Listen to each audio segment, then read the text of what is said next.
Okay, you all are back. Let's get through this. I'm not saying let's get through this. I'm just saying it's late.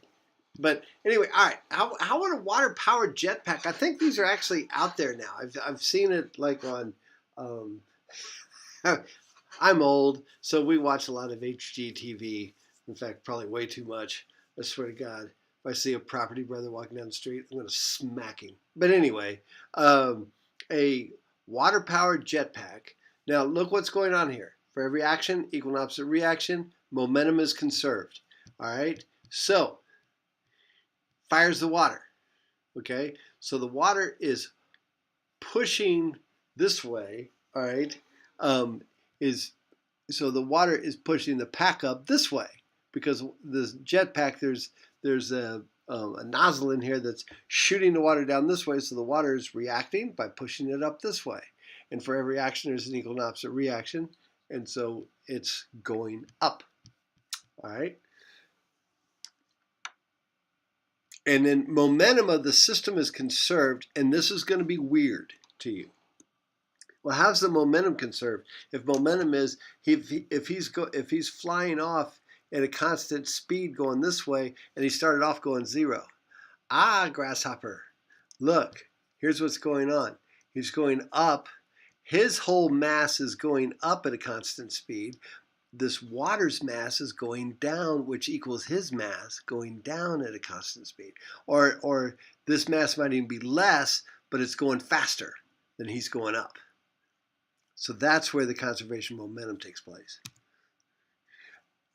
There's this astronaut walking in space. Go ahead and watch that video. It's about 4 minutes long. It's pretty interesting, and it's good old boy spacemen talking to each other. Talking about what was going. The engineers, we completely forgot that when you're out in space, there's not going to be any there's not going to be any friction or gravity holding. So when every move he made was amplified. Every time he grabbed this tether, it would start whipping around. It was terrible. It was terrible. All right, Newton's third law of the Spider-Man kick. I don't know if I've got this on a. Nah, it's not showing up. You can look that up on your own. But again, for every action, equal and opposite reaction type stuff. Again, Spider-Man punch. All right, I meant to delete those slides, but they showed up. All right, again, third law, recoil. So action, reaction. This looks like some Marines with a law. All right, so the kinematics. Ooh, that looks hard. V equals V naught squared plus 1/2 AT squared.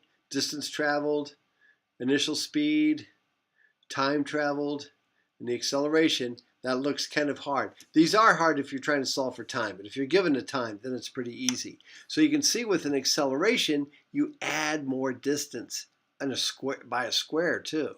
So because we're so used to going, okay, I ran 10 meters per second for 10 seconds. Okay, well, you ran 100 meters. But what if you also were accelerating for like a half a meter per second every second? That means you'd add another 50 meters about to this thing, or 25, I guess. And the final velocity, the speed is equal to, okay, hockey. Slap shots, we've looked at the slap shots, 100 miles an hour. We've done this. 44, we did this all in our last thing. I hope I haven't been repeating something here, but anyway. Fastest ball hitting the fastest ball, Zubek. I'm not showing this sports science. It's kind of cool, but we're going to talk about different things. We're going to talk about the momentum here. Where's my momentum stuff? Here we go. Here's what I wanted to get to. Impulse momentum theorem. The force times the time is equal to the change in momentum. All right? Okay, a hockey player applies an average force of 80 newtons to a 25.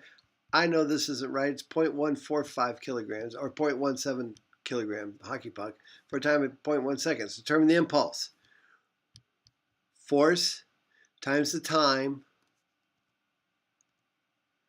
80 newtons times point, so it's about 8 Newton seconds. All right.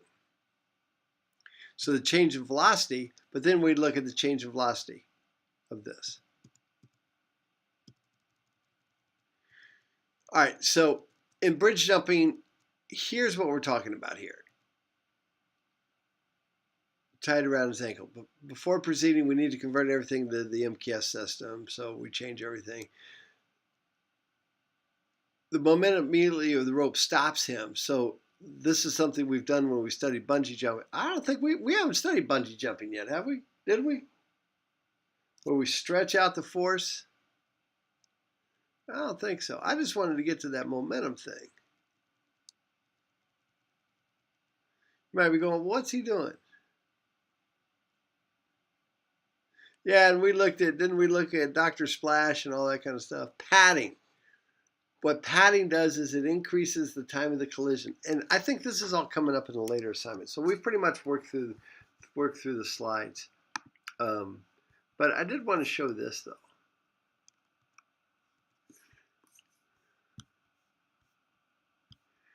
If you increase this time, then the force gets smaller. And this is a really cool little video, but we'll show it later. Okay, so out here. So now we're ready to begin the test or the look at the homework.